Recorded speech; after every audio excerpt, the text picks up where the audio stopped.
তিতি ডিউটিৰ পৰা আহি আছোঁ এয়া অ'ৰা পিছলৈ আমাক ঘূৰি দিয়া সেই বৰষুণত তিতি আহি আছোঁ বেয়া বৰষুণ দিছে এয়া ৰাস্তা দেখিব পাইছে হা আইডিয়া কাম কৰা এয়া গাড়ী বৰষুণত গৈ আছে কি ক'বা সেইটো এটা হা তোমালোকৰ পইচা কাৰণে ৱাটাৰপ্ৰুফ অ'ৰা তোমাৰ চাওঁ এইপিনে মুখখন ঘূৰাই দিয়া হা এইপিনে চাওঁ এইপিনে ঘূৰি দিয়া এয়া গৈ আছোঁ টাউনৰ মাজত অকণমান কেমেৰাটো পানী পৰিছে এক ছেকেণ্ড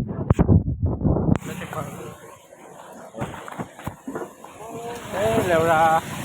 কি ক'ব আৰু ল'ৰা মানুহৰ জীৱন এনেকুৱাই বৰষুণ ৰ'দ কথা নাই কাম কৰি খাবই লাগিব ল'ৰা মানুহৰ জীৱনে এনেকুৱা কি ক'বা আৰু ব্ৰ Hey guys, ভিডিঅ'টো ভাল পালে like and comment and subscribe কৰি দিবা বাই বাই টাটা